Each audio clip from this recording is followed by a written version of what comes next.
Hello, this is your host Todd Lewis of the Praise of Fly podcast. This is episode 132 of the Roundtable. Today's discussion is the anarchist movement within our broader culture war investigation. I'm once again joined by Keith Preston and Florian. Glad to have you guys back. Glad So, to be here. since you are the resident anarchist, Keith, why don't you start talking about how the anarchist movement has developed and devolved, or if you will, within the culture war since the 1960s? Well, when we say anarchist movement, I don't know that there's really been an anarchist movement since the early 20th century. What we have seen is more like niche subcultures that have functioned as something an appendage to a larger movement. In the late 19th and early 20th century, anarchists were certainly a major part of the radical labor movement. They were its more radical wing, and of all the more radical sectors of the labor movement that were not really reformist but were revolutionary, I'd say at one point anarchists were probably the biggest, probably around 1900. There was a revival of interest in anarchism in the 1960s when the New Left and the anti-Vietnam War movement and civil rights and the counterculture and the sexual revolution and all of that kind of stuff converged at once. And you started to see a new wave of anarchist thinkers that were associated with the New Left. You saw, Noam Chomsky was probably the most famous eventually, and then there was also Murray Bookchin.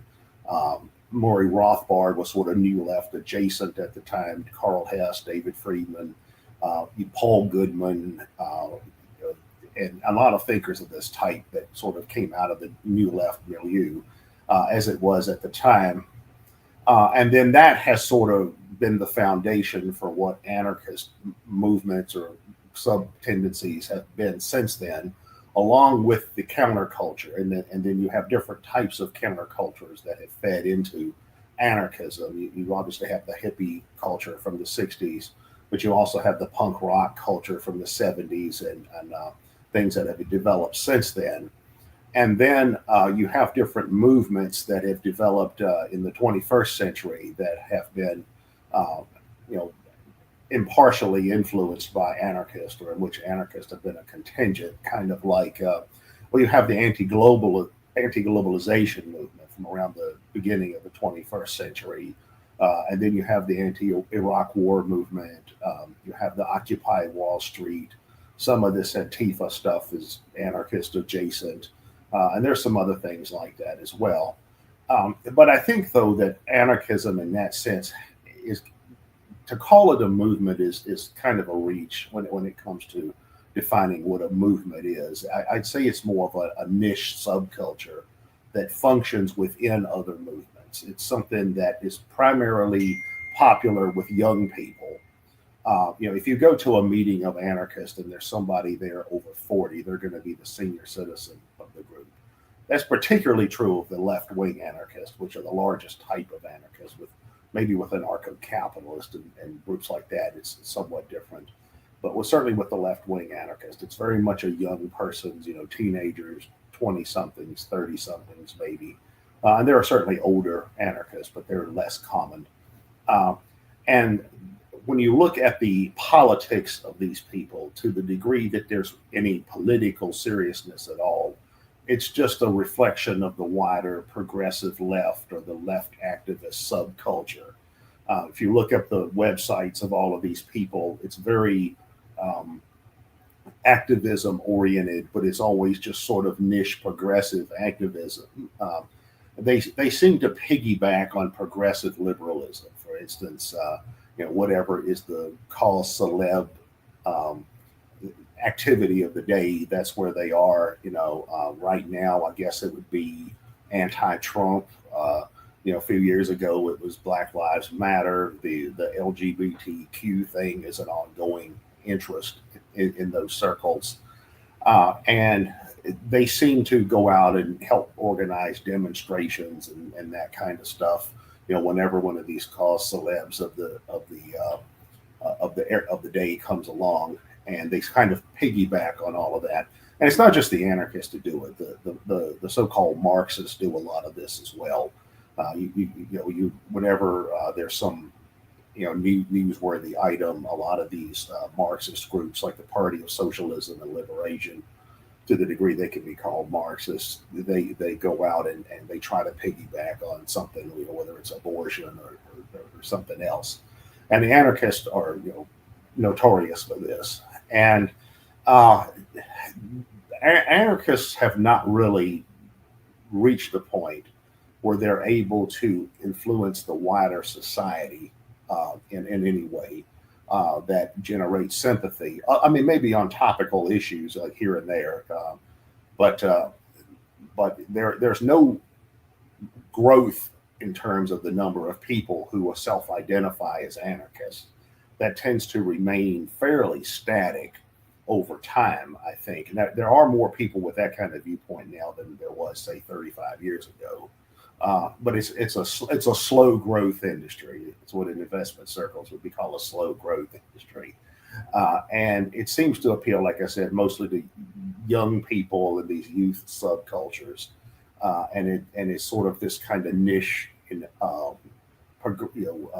progressive activism is something that they kind of embed themselves in, and I think that that's a problem that the anarchists have, because they have not really done that much to distinguish themselves from other progressive sectors.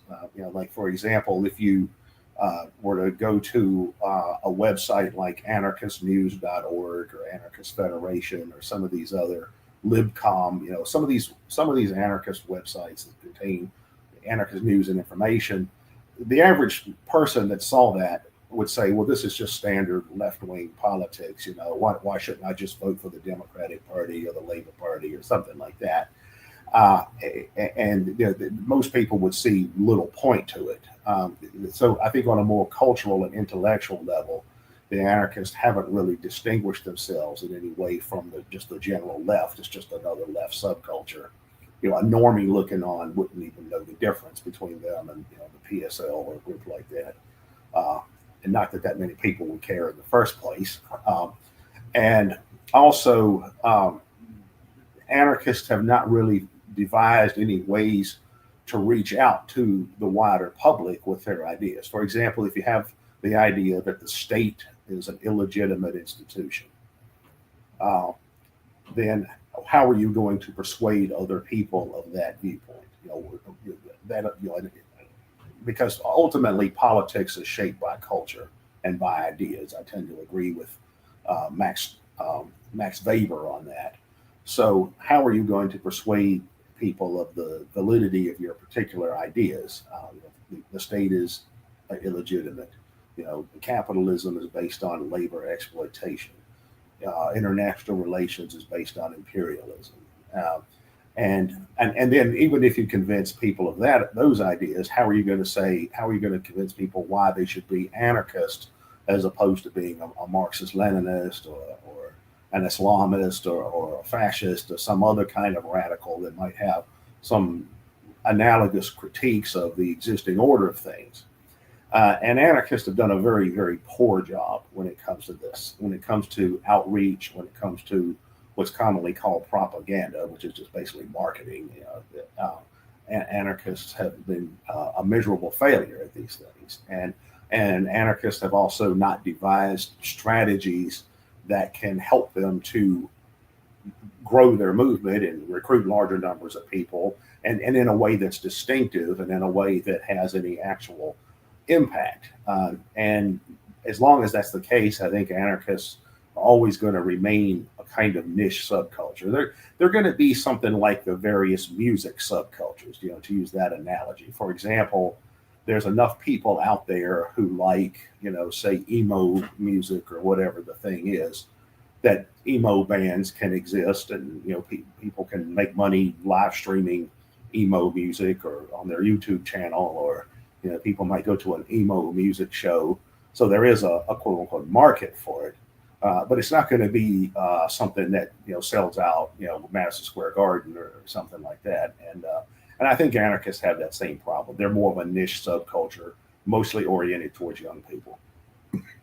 Okay, well, so from carrying on the analysis that I've been bringing to the table with the culture war as a frozen conflict led by counter gangs. The anarchist movement, and after the 60s, right when the culture war is getting started, is still influenced by its original position of being anti-state and anti-capitalist, right? They were because what led to the falling out with the communists in Russia and Spain and Mexico, wherever this happens, they're both anti-capitalist, but one is anti-state, the other isn't.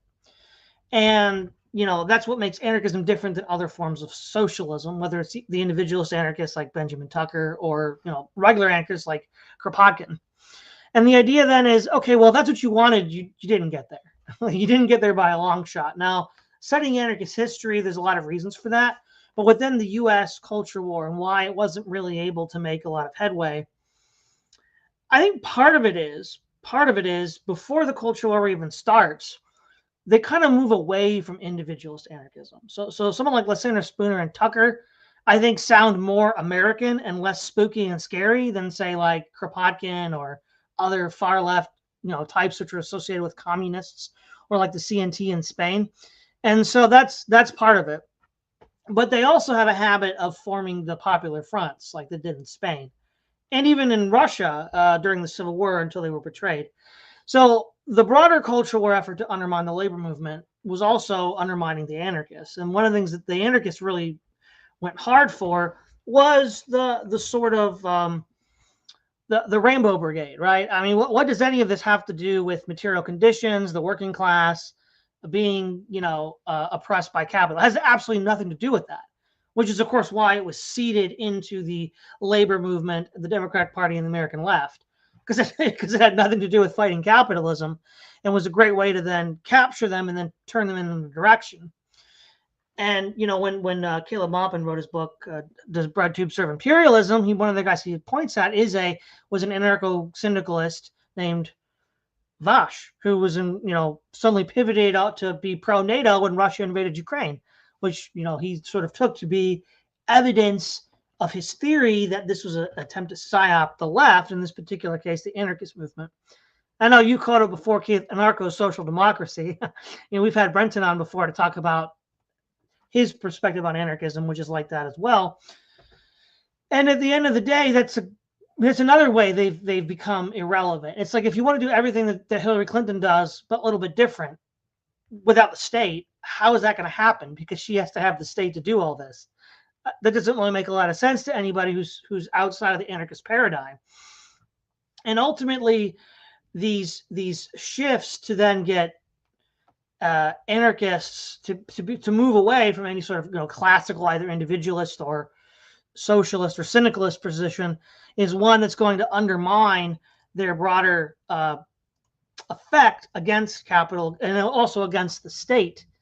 And so I don't have any evidence of this, but also since anarchists are associated with terrorism, I do wonder if there's also been false flags. I mean, that's probably not so much now. Most false flags are probably going to be like white nationalists or transgender people. But the idea, though, is, I'm sure there were probably some false flags with anarchists in order to make them look bad as terrorists. And the broader woke has just completely taken over the anarchist movement. I mean, I remember following anarchism before 2011, which seems to be the important pivot point. And everybody was talking about, we don't want capitalism to just have all these tokens of minorities. And, we're going to keep fighting the social struggle. Well, lo and behold, they didn't. And I knew they wouldn't, because all they wanted was tokens. And one of the things that happened, which for those who remember the Traditional Worker Party on the alt-right, Matthew Heimbach famously said in one of his protests that the Black Bloc and Antifa were the guardians of capital, because they were defending the capitalist order, the liberal order, against them. And even though he's of dubious character himself, he wasn't wrong in that instance. When these groups are marshaled by the capitalist class, the Soros crowd, the ad busters crowd, in that particular instance, they end up protecting capital. So it's a complete 180 on what the anarchists were supposed to be doing. Now, that's not new. During the Civil War, Garrison was an anarchist, but then supported Lincoln, right? Because he was going to end slavery.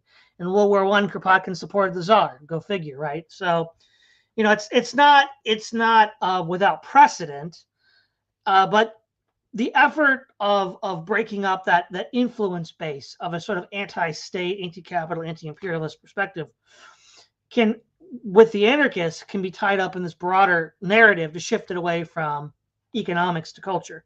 And I've already said a lot about that on other occasions with like the new atheists, the woke, and the liberals. So it's all the same, just a little bit different because the anarchists are a slightly different element within that broader paradigm. Now, where they're at now, I would agree with Keith, is they're really disorganized and leaderless. And that's been that way for a while, but like at least during the Cold War and the early 20th century with like the war on 21st century with the war on terror, you still had a voice like say Noam Chomsky, who could sort of like was like a focusing lens for anarchists. Okay, we're anarchists and we have these positions, and you can just listen to a Noam Chomsky lecture and he'll tell you what they are. That's not really the case anymore. And there's a lot of reasons for that. Partly the anarchist movement has been co-opted in favor of these other interests. Partly successors to the intellectuals like Noam Chomsky weren't selected, and so on and so on. But the ultimate goal has always been the abolition of the state, and they didn't get anywhere near close to that in the 20th or 21st centuries, especially here in the United States. And that is going to be admittedly a hard sell. But the other thing is, they also, in the last 80 years in the United States, were co-opted by these forces to then turn them away from attacking capital to defending it against the bogeyman of the vast right-wing ethno-nationalist conspiracy, which, you know, it doesn't really exist. A lot of that's been stimulated as well in order to see the way this culture war works is these bogeymen are intentionally stimulated in order to get existing groups to look at the other guy. Don't look at the CIA. Don't look at the FBI. Don't look at the Federal Reserve Bank. Don't look at the military-industrial complex. Look at this, you know, skinhead waving a sign. That's the real problem, guys, right? And so they do this all the time, and so it works like a charm, right? So it's just more of the same. Florian.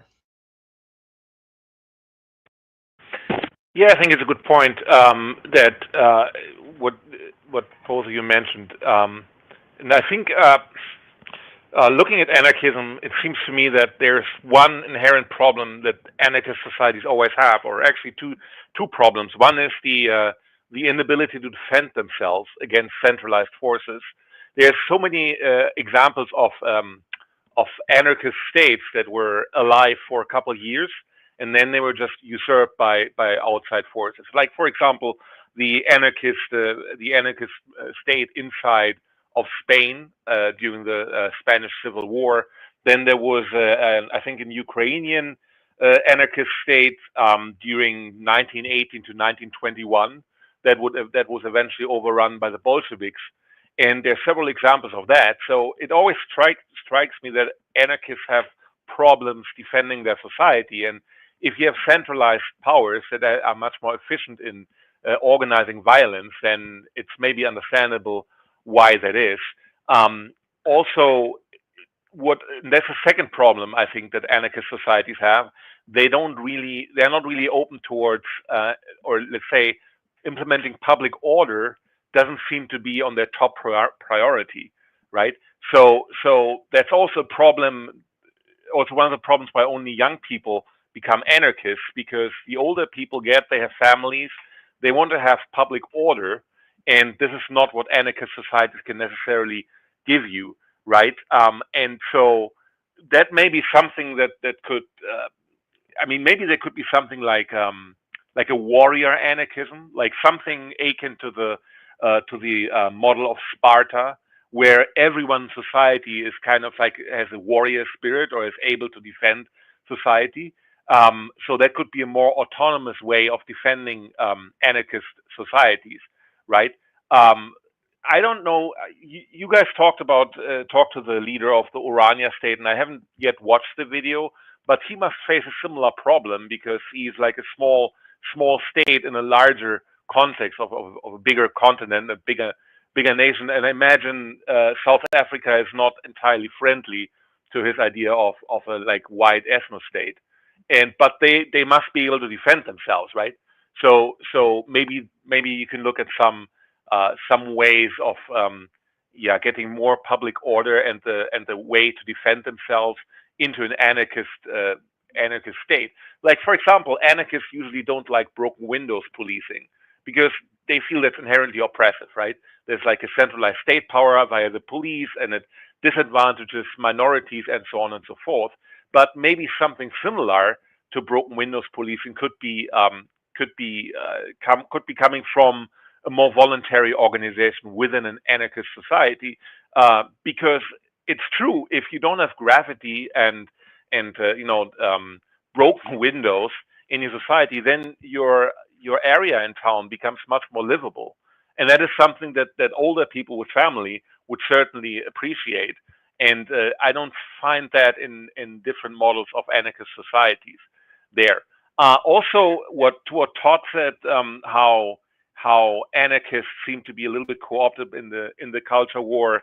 I think that happens. People like Luigi Mangione, who assassinated that United Health, I think, CEO, big health insurance CEO. That is also within anarchist tradition, right? Anarchists have always been, or not always, but most of the assassination of political leaders, like McKinley, for example, also around the 1900s. There was something, I think, Keith, you talked about that, called it the propaganda by deed, right? So you assassinate someone, and then other people will follow suit. And you've part of that back into the 1970s, 1980s, for example, with the German Red Army faction, who branded itself as more like a communist socialist group, but lots of their goals were also inherently anarchic, and they only went for assassinating big CEOs and political leaders, right? And I feel like whereas these anarchist societies often had like an open war with communist factions, with Bolsheviks, they would never go and assassinate Stalinist leaders, for example. They would always be in war with other communist or with communist socialist factions. But the assassinations, they are reserved for more right-wing structures, monarchies, and so on. And maybe that's also a way they can be basically silenced. Maybe they are egged on nowadays to assassinate political leaders, and that thereby they are basically defanged. They get a very bad brand image, and then they're basically done with. I wonder whether that plays a role. But I think in general,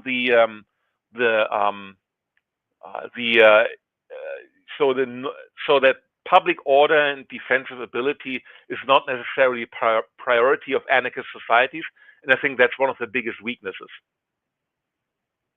Yeah, one of the things that I've been thinking about too, is I've been listening to you and Keith, Florian, is that a lot of the movement from the anarchists, now, as Keith already said, prior to 2011, it was still primarily a youth movement, still, primarily a movement that, and like you said, Florian, was going to cater to more short-term social goals, right? Like, that's why you had a lot of antisocial people. I mean, there was a punk anarchist scene, so they attracted punk. There was just antisocial people, and I think actually that's probably why the woke was so successful amongst the anarchists. So remember when I know you would remember this, Keith, but Murray Rothbard. Now we're shifting gears to libertarians, but he attacked the MLs, the modern libertarians, for being these antisocial, objectivist converts that had daddy issues. That describes a lot of anarchists too. And so what ends up happening is if you have antisocial values and you don't really have practical solutions, these sort of like non-practical, esoteric, social, navel gazing about gender and race and sex is going to just be right up your alley. You've been doing that your whole life. I mean, it's just more of the same. And so I think it was sort of like giving them, poison breadcrumbs. So it's like, oh, we'll just keep eating more of this. And it kept pulling them further and further away from any sort of coherent messaging around the state or around capital, because it was sort of feeding into underlying psychological weaknesses that already existed. Well, what would you say to that, Keith? Yeah, both of you have raised a lot of really good points about this that are, I think, highly relevant. First of all, in 19th century anarchism, when anarchism was a mass movement, when the assassinations and propaganda by the deed were taking place, that was a fairly similar situation to what you have now with these people who are somewhat mentally unhinged and go off and shoot someone. A lot of these guys that did the actual propaganda by the deed, assassinating President McKinley. I think there was a king of Italy, a prime minister of France, I believe. I forget who the individual figures were, but they assassinated heads of state and other prominent figures throughout a number of countries. There was a big wave of anarchist assassinations during that time period. But the individuals who did that were often the same kind of people that you see doing the public shootings and political assassinations today. I mean, a lot of those guys were the Ted Kaczynski or the Luigi Mangione of their time. And you also had small, organized anarchist terrorist groups too. Just like well, in the '60s and '70s in the United States, you had the Weather Underground. Florian mentioned the Baader Meinhof, the Red Army faction in Germany. And you had stuff like that in 19th century anarchism. There was one group in the United States of Italian anarchists called the Gallianisti that were into that kind of terrorism. So you've always had that kind of stuff among anarchists, and not just among anarchists, but among the extreme left and sectors of the extreme right as well. And it was always the same kind of people. It was often people that were somewhat mentally unhinged or not quite right, so to speak. So that's not anything new. As far as what Florian was talking about the battles between communists and anarchists, that happened in a later period in anarchist history. Like the propaganda by the deed period happened in the late 19th and early 20th century, and there were no communist countries back then. Most countries were monarchies. You had a few capitalist republics like the United States, but France, but for the most part, most countries were monarchies, or at least certainly parliamentary monarchies in some instances, but monarchies. When you start to see anarchists battling with communists is when you see actual communist countries emerge. Like there was a civil war in Russia between the followers of Makhno in Ukraine and the Bolshevik government. That was part of the Russian Civil War. They weren't the only people involved, but that was part of the Russian Civil War. And you also saw battles between the communists and the anarchists in Spain during the Spanish Civil War, as Florian pointed out. So that's why you start to see armed conflict between organized communist and anarchist groups at a later period. During the propaganda by the deed period, there weren't yet any communist countries, or communists at that point weren't in a position where they could actually take over governments and that kind of stuff, or raise their own armies and all of that. At least not anything like they did later. In the 1960s, I talked about the revival of an interest in anarchism during the New Left, and it's certainly true that Chomsky is probably the most influential anarchist intellectual of that time period, or since then, as Todd mentioned. In fact, he's probably one of the most influential intellectuals in the modern world. I think that his impact on anarchism has been sort of a mixed bag, though, because I mentioned how, if not most people who identify as anarchists today, they just kind of piggyback on the progressive liberal or progressive left sector. And then they go out and they embrace the latest cause celeb of whatever is going on among the chic liberals and that kind of stuff. And I think Chomsky bears a lot of the responsibility for that, because he is that kind of thinker. He was always basically an anarchist in theory, basically just a liberal Democrat in practice. In practice, he's not that much different than a Bernie Sanders or somebody like that. Maybe that's okay, but I think that it did have the impact of motivating a lot of anarchists, younger people, to think that's what anarchism is. It's basically progressive liberalism with this kind of anarchist tinge in the background. And it's not just me that thinks that. I mean, there are some thinkers on the left, like the late Michael Brooks, for example, argued that. I do think that's where a big part of why anarchism in its present form became what it is. I also think that some of the issues Florian raised are correct. Like most people, when they hear the term anarchism, they think about, well, what about crime? They think What about territorial defense against invaders? And a lot of anarchists don't really have very well thought out ideas about that. For instance, a few years back, anarchists were among the first to embrace the slogan "defund the police" when that became a thing. Well, to most people, that sounds nuts. Most people think, well, you can't do that. You're just going to have an orgy of crime and violence and theft, and most people don't find that kind of thing attractive. So that's definitely a limitation that anarchists have.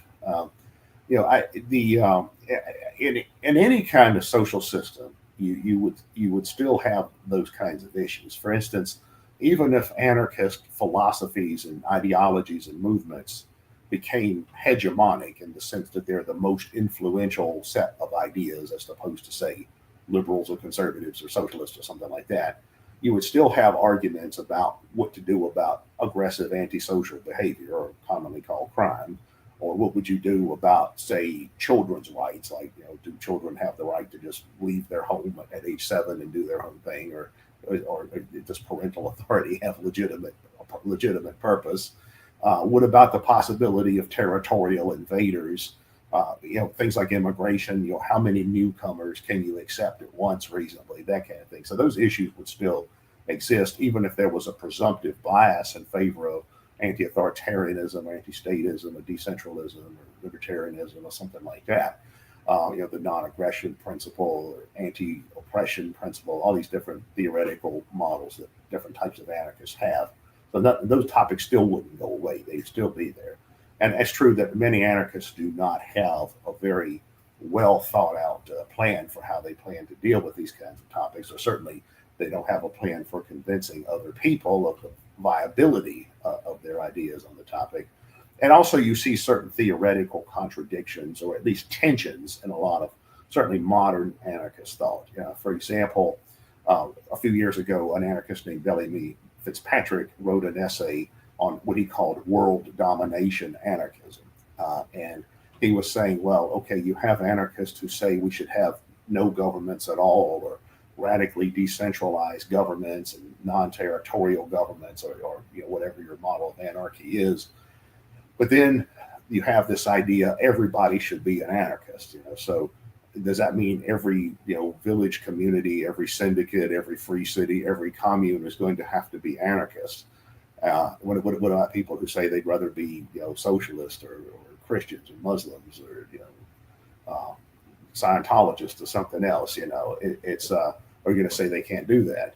And then there's also the fact that so many people who self-identify as anarchists have embraced the woke paradigm. So you're going to have decentralized societies where there's no central government, or no government of any kind. And then everybody's going to be an ideological anarchist. So are you going to tell people that they can't be racist, or they can't have a negative view of, say, homosexuality, or they can't eat meat if you're really into the vegan paradigm, or they can't do other things that modern progressive left type of people tend to look askance at. So there's a tension between all of these ideas. It's theoretically possible, for example, to envision a decentralized world of nothing but micronations, but none of them are ideologically anarchist. Or it's possible to envision states that are woke, but neither anarchist nor decentralist. I mean, we have examples of that. Or it's possible to envision anarchist enclaves that are not particularly anti-authoritarian, in the sense that they're very intolerant of, meat eaters, or, toxic white males, or, or something like that. And we see little niche subcultures like that as well. So there's something of a theoretical tension that exists between all these different ideas, and trying to reconcile them with each other. And it's funny because whenever I've raised these issues with anarchists, a lot of them just don't seem to get it. It's kind of like they have a view that's kind of like the idea. What's the Bible quote about the lion will lie down with the lamb, or something like that? Or like in some of the ideas you find in early socialist literature, like Charles Fourier envisioned this future utopian world where there's going to be rivers of lemonade and stuff like that. And a lot of the ideas that some of these people have seem to be on that kind of plane. It's this kind of futuristic, otherworldly kind of utopianism. And that feeds it, that blends with this kind of modern woke, politically correct paradigm some of them seem to embrace. So all of these are very serious theoretical problems. And then they also tend to limit themselves as far as their ability to do outreach and recruit other people and bring in other people. For instance, I would be inclined to say, well, if you want to have a movement that opposes the state, well, who is most under attack by the state? Like what people and groups in society are most likely to dislike the state? And then they'll say, well, anarchism is not just about the state, it's anti-hierarchy, it's anti-authoritarianism. Okay, who's most under attack by hierarchy? Who's most under attack by authoritarianism? And it's not necessarily always the most woke people by any means. And then they'll say, well, we've got to defend marginalized groups. Yeah, but then if you do that, the wider ruling class can easily co-opt that and weaponize that against the majority, against the working class majority. And we've seen plenty of examples of that in modern times as well. Yeah, Florian.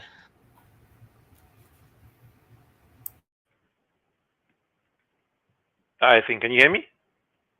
Yeah, we can hear you. Okay, perfect. So basically, the city-state structure of Greece is, in a way, an example of anarchy, right? But the cities themselves, the city-states themselves, might not have been run by anarchist principles or his antique equivalent to that, right? I also want to point out that if you have a lot of interior order and maybe livable neighborhoods, and then you have a new frontierism like in the U.S. in the 19th century. That sounds like a paradise, but then think about what happened in Prussian Germany or like Middle Europe in the 1900s, right? There was in Prussian Germany was lots of interior order, and there were hierarchies and probably clean streets and everything. And there was also new frontierism with colonialism and everything. By any means of the imagination, those people had it all, right? They could, albeit via colonialism, but they could get everything they wanted to. Everything was like in order and everything was fine. But then you have those wise monarchs that are even also like all of them or several of them were actually related to one another. And then they ran all headfirst into World War I. And then all of a sudden, the Prussian discipline and the public order was basically just a conveyor belt for people being fed into machine gun fire in World War I, right? And before also in the Crimean War, and to some extent also in the American Civil War. Once you get industrialization in warfare, you basically got these dreadful trench warfare and all that, right? So if you have livable neighborhoods, public order, and all that, that may be paradise. But if the infrastructure is organized in a certain way, it can also be easily abused. So yeah, I think we also need to think about that, and maybe some model like I think Keith mentioned, like Lebanon, where no faction can really gain the upper hand and everyone kind of is in a permanent detente with each other. That would be a good model for a state. It sounds a bit dreadful, but maybe if you think of it further, nobody can really do any shenanigans, and that would basically, people can live how they want because nobody can really constitute any overreach to anyone else who's living there. Yeah, the other element here, and again, this is where I think 2011 is so important for, if we want to say the cultural war begins in the 60s, I think 2011 would be like the next big stage where we have this huge pivot. And that's what technically the awakening begins as early as 2008 in some places, but we don't really see it go viral, to use the internet terminology, until 2011. Prior to that, the left was sort of divided into two camps, what I call the Trotskyists and the Stalinist camp. So Christopher Hitchens, whenever he would go around debating for the U.S. intervention in Iraq, he would be the Trotskyite. He'd be saying, we have a revolution at home, we're going to spread it around the world. America's A-OK, the rest of the world needs America. And it sounded, it would have sounded conservative if he hadn't been a man of the left and used a kind of like liberal buzzwords rather than conservative buzzwords. And then, not that he ever debated Chomsky, but Chomsky represented the other side, what I call the Stalinist side. The revolution is not yet complete in our country, communism in one country. We have to get America purified first, so we can't do any of these overseas expeditions. Now, this all ties into 2011, where they're like, okay, corporate tokenism is coming out. They're going to have these token minorities, and we need to not fall for that, because that's going to just lead to the triumph of capital. But turns out they fell for capital wearing blackface, because of course they would. And now I think what we see is everybody's caught up to Hitchens, right? The bread tube serves imperialism, all of this other stuff basically has now caught up with where Hitchens was, where, all of these leftists, I mean, people who were against the war in Iraq all across the spectrum, including anarchists, were in favor of war with Russia. That's insane. That's absolutely insane. So everybody got up to speed with where Christopher Hitchens was in 2003 because of the superficial tokenization of corporate life, where they're like, oh, hey, I know all of these people that were my friends that I fought the revolution for. I guess we won, guys. So they just went home. And that's another thing. They kind of tricked the anarchists into thinking that they'd won, which is why they were then organizing in the Black Bloc and Antifa to fight the white nationalists. Well, we've already won, guys. We don't want the white nationalists to undo the work we did. And of course, that kind of argument goes all the way back to Kropotkin, or other anarchists during World War I. United States and France, they're like, look, we're so much more liberal than Germany. If Germany wins, that's going to be a setback for anarchism, even though, right, these are not anarchists, these are states and they're empires, but they have the same values we do. So we might as well defend them and not let the evil Junkers take over, because they're going to send us back to the Dark Ages. And that's what happened again. But instead of the bogeyman of the German Empire, it was, it was white nationalist skinheads, I guess. So same thing, I guess, from the point of view of these people. But this tokenism, they just sort of like papered it over. You had like all the corporate logos that were like, rainbow. You had the corporate women and racial minorities and sexual minorities. And it was just like, it was so obvious what they were doing, but the left just went for it and the anarchists just went for it. What do you think about that, Keith? Yeah, a number of things there. Number one, I think you're absolutely correct that if you look at the focus of anarchists in more recent times, they seem to have a very myopic view that it's only conservatives who are the enemy. If you listen to some of these people, you would think that the entirety of the state or the entirety of the ruling class is basically Donald Trump, the Republican Party, Fox News, and maybe the fossil fuel industry. They don't understand that that's only the right wing of the ruling class and not even the largest or most dominant sector of the ruling class. Or if they understand that, they just don't care. And I think that gets back to something I've heard Caleb Maupin say about these people. And that is for a lot of these people, this is simply a way of either being antisocial or simply rejecting whatever it was they came from. For instance, a lot of anarchists, as I said, are mostly young people. A lot of them may come from, say, fairly conservative backgrounds. They grew up in a hardcore Republican household. So to them, the idea of rebelling against their parents or community upbringing or whatever is to be a leftist, but they don't understand or don't care that the system itself is more than just conservatism. I mean, there's a conservative sector of the ruling class and the power elite, certainly, but that's not the whole sector, and it's not even the dominant sector. And they don't seem to have zero recognition of that. And I've noticed that among anarchists for a long time. I mean, almost as long as I've been around them or had any exposure to them.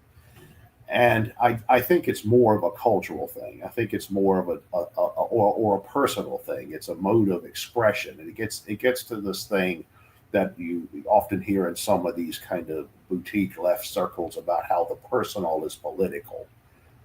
And I think that for a lot of these folks, being an anarchist, or and it's not just anarchist. I've seen this among other types of radical leftists.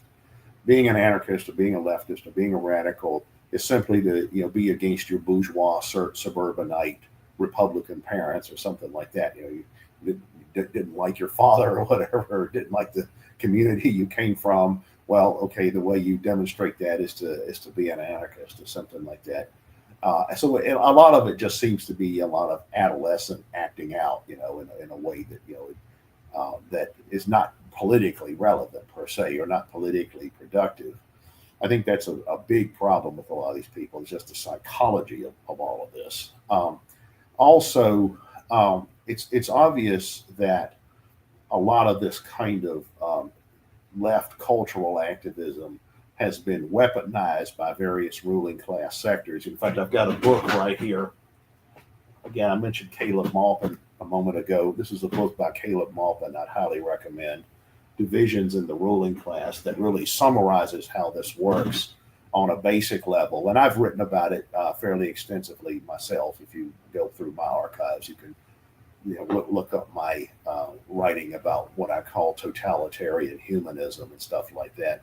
But Todd mentioned how the culture war begins in the 60s, and I think that that's true. And then it sort of escalates over the next probably 35 years or 25 years after that. It starts in the 60s, and then around the turn of the century, I think it reaches a new level. I think the Monica Lewinsky, Bill Clinton thing, and then the 2000 election had the effect of escalating the culture war. And then when Barack Obama came in, and then Occupy Wall Street happened when Barack Obama was the president, that seems to have taken it to a whole new level. But it seems that what happened is that as the Republicans and de facto conservatives were the dominant political faction between, say, the first Nixon election in 1968, and then the first Obama election in 2008. For that period, the Republicans were the dominant party, represented by conservative figures like Ronald Reagan and all of that. Around 2008, I think the liberal wing of the ruling class made a comeback, largely by being able to capitalize on the failure of George W. Bush's presidency.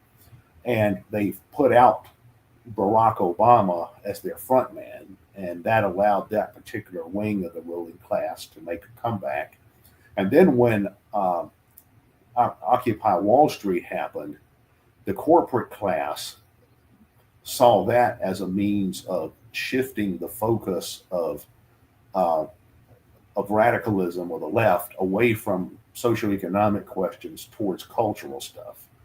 And that's when you really start to see this woke phenomena going through the roof. Around that time, in the post-Occupy Wall Street era, that's when you really start to see the woke phenomena, politically correct, social justice warrior stuff, really starting to escalate. And it probably reached its peak probably around 2020, 2021. It seems to have kind of been eclipsed, at least for the moment, by MAGA, or sort of a pushback against that. Oh, it's still there as an underlying subculture. And again, it seems to have been a way of steering all of these activist left types away from class-based politics, away from foreign policy issues. And as Todd was saying, if you look at the career of a lot of famous left-wing intellectuals, a lot of them followed this kind of trajectory. Like you have the neocons, for example. A lot of the neocons had been Trotskyites and people that would today be called rad libs and even communists in some instances. And then they eventually moved to the right. And they infiltrated the Republican Party and all of that. Again, Christopher Hitchens, he came out of the new left. The first generation of neocons were more from the old left, but Christopher Hitchens was from a younger generation. And I remember Christopher Hitchens in the 80s and 90s. He was basically like Chomsky. He had a very similar outlook to Chomsky, and he was associated with Alexander Cockburn and people like that. And then all of a sudden, after September 11th, Christopher Hitchens, does a great leap rightward and starts befriending Paul Wolfowitz of all people. And as for what motivated that, I'm not sure. I think Christopher Hitchens' hostility to religion was a big part of it. He really bought into the Islamo-fascist line that the neocons were pushing at the time.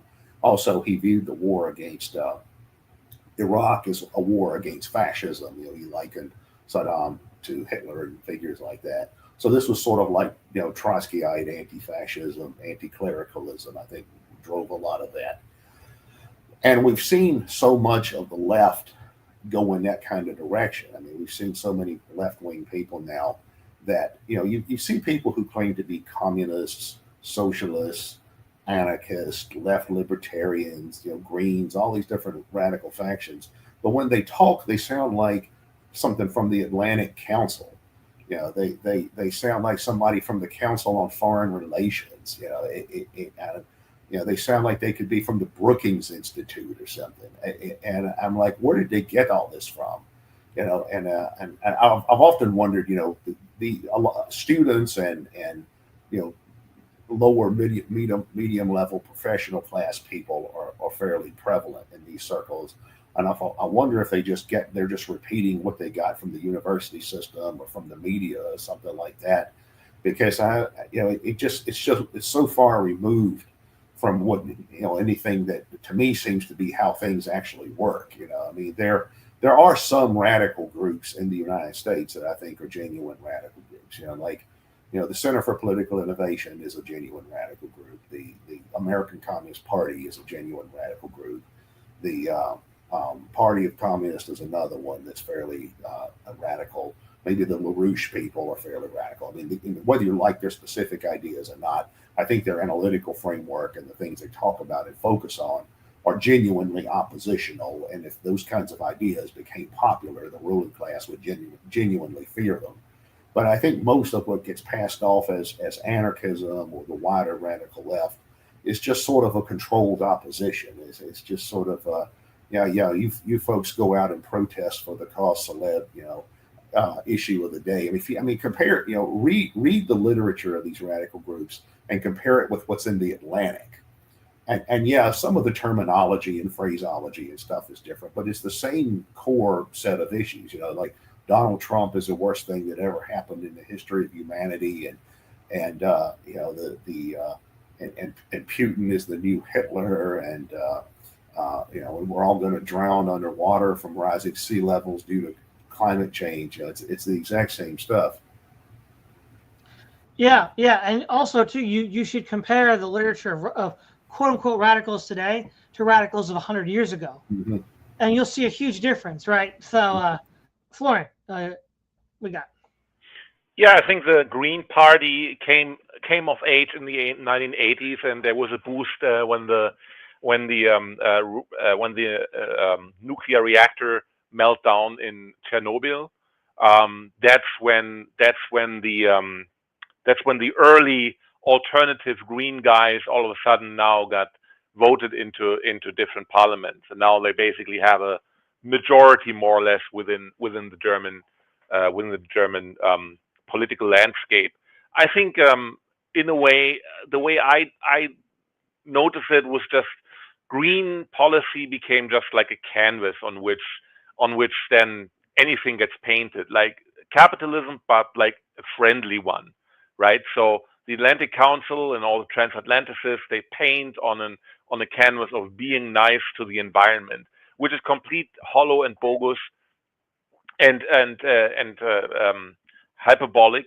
And and it's a bit shocking. Similar to what Keith said, I know people that are normal people. I know from my school class, people that are academics, professors even, and so they're smart, but they will still tell me that Putin is an evil, narcissist, rapist, Hitler, fascist, whatever.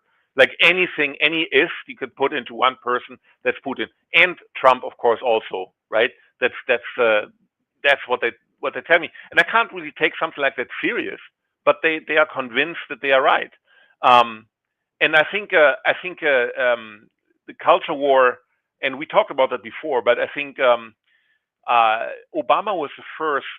Obama was the first to use social media to organize, right? So he used Facebook for his campaigns, and then Obama came into power. You had Occupy Wall Street, and the ruling class were probably thinking this goes a little bit too far, and then they pushed the Tea Party as a cultural diversion. And so then you got woke untethered from traditional Democrat infrastructure, right? Woke is not about union policies or anything like that. That's what Clinton stood for. But now, thanks to the Tea Party and thanks to cultural divisions that were fomented, now all of a sudden you have the woke going untethered, and it's basically going like a snowball tumbling downhill. And that's one reason why wokeism has infected everything and has been such a prevalent force, right? I think that's how it worked. And thinking about where anarchy may be in the future, I think more and more. First of all, there are other models of society, right? We have like examples like the church, which is not quite the same as traditional statehood, but I think that, as Keith also mentioned in the past, is able to have their own kind of like jurisdiction. And for example, in America, certainly in Germany, the state church also, they have their own set of laws, right? If you have the wrong confession, you cannot work in a role like a reverend or a priest.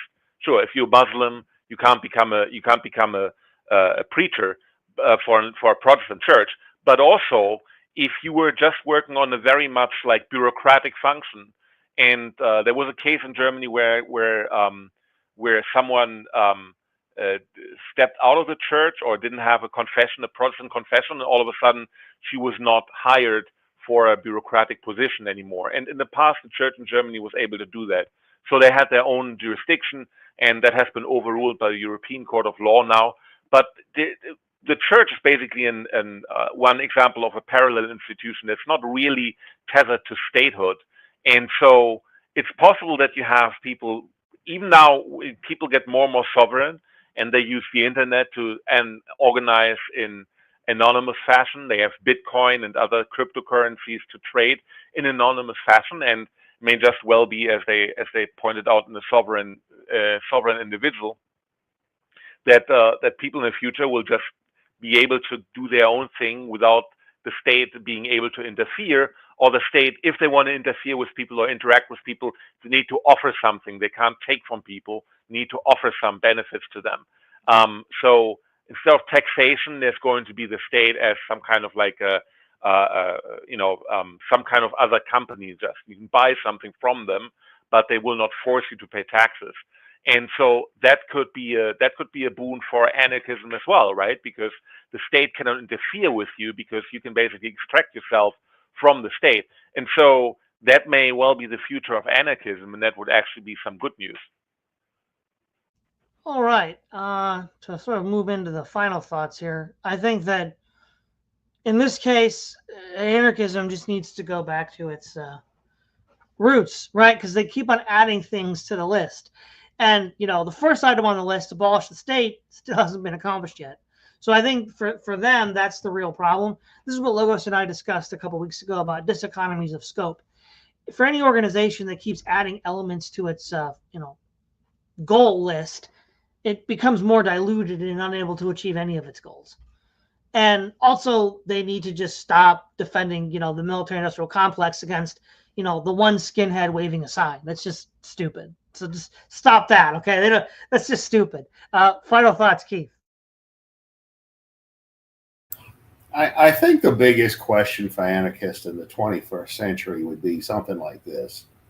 If we look around the world at all of the relatively modern societies, they all have a fairly similar system, which is the public administration state fused with the commercial capitalist economy. That's true in North America, in Europe, in Russia, in China, and a lot of other places, except for maybe sub-Saharan Africa and places that are essentially pre-modern. But now there are differences. I mean, in the West, for example, the commercial corporate sector tends to dominate the state, whereas in somewhere like, say, Russia or China or Saudi Arabia, the state sector tends to dominate the commercial sector. But there's still this kind of fusion of the modern managerial state with the corporatized, commercial, financialized economy. That's the modern paradigm. Just like in the ancient world, there might have been huge diversity in terms of systems, but you still had a basic system where it's the fusion of the monarch with the priesthood, with the large landholders and the military orders and stuff like that, and that transcended a lot of the pre-modern world. So the question is, for anarchists, is it possible to overcome that, and what would the alternatives be? And I think the models to draw on would be stuff like, decentralized governments, polycentric legal systems where non-state actors are dominant over state actors.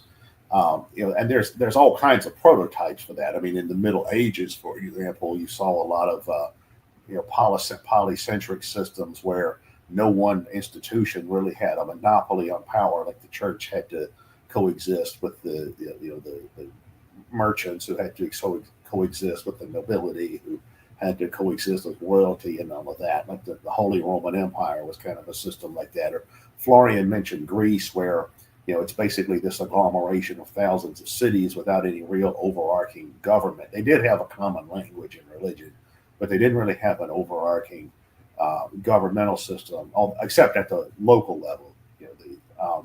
And then you can find other systems that are perhaps somewhat more centralized, but have these internally quasi-anarchistic features.